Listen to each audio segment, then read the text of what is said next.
And President Trump remade the American calculus and the Republican approach on foreign policy. And that is a good segue to, of course, what is happening right now in the news between Israel and Iran. This was the shot heard around the world. You see, Donald Trump, you're allowed to kind of talk about Mexico and the cartels. People said, oh, he's a racist. But no. What got people so upset, what made Donald Trump the recipient of fury, of anger, was when Donald Trump dared to openly criticize the war in Iraq. When Donald Trump dared to say that the Iraq war was a major mistake.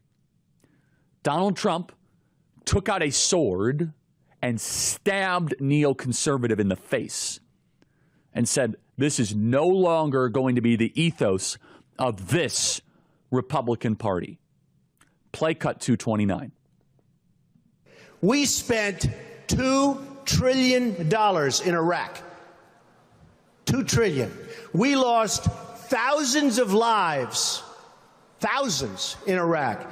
We have wounded soldiers who I love. They're great. All over the place. Thousands and thousands of wounded soldiers. And we have nothing. We can't even go there. We have nothing. Now, Donald Trump was right.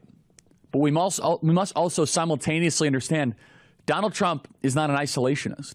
Donald Trump's America first, but not America only. His idea of foreign involvement is short, precise, violent, aggressive, targeted action, not clumsy quagmires of bringing in tanks and nation building, and we're going to win over the Islamists in Kabul, and we're going to win over the people of Iraq. That is a major mistake.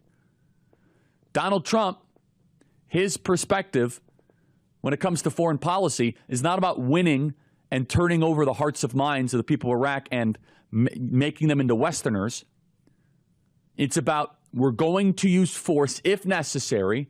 We're going to knock you out, and then we're going to get out. And you have to be philosophically consistent.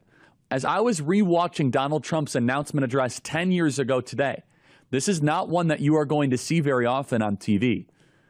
Donald Trump for a decade has been very worried about Iran getting a nuclear weapon. So he simultaneously is worried about a permanent Middle East quagmire, but a lesser reported and lesser remembered part of his historic announcement was ranting about Iran. Play cut 228. They took the oil that when we left Iraq, I said we should have taken. So now ISIS has the oil. And what they don't have, Iran has. And in and I will tell you this, and I said it very strongly, years ago, I said, and I love the military, and I want to have the strongest military that we've ever had, and we need it more now than ever, but I said, don't hit Iraq, because you're going to totally destabilize the Middle East. Iran is going to take over the Middle East. Iran and somebody else will get the oil, and it turned out that Iran is now taking over Iraq. He was very worried about Iranian expansion throughout the Middle East, and he was right about all of that. You see, where we are today, by the way, just to be clear, Donald Trump got rid of ISIS. He unshackled the military. ISIS has destroyed something he does not get credit for. He was solving the problems of neoconservatives' past. He was remedying the problems of George W. Bush. And that's a very important philosophical baseline for what we're now seeing between Israel and Iran. And we're going to go into all of it. We're going to go through the best possible outcomes and the worst possible outcomes and maybe some of the outcomes right in the middle.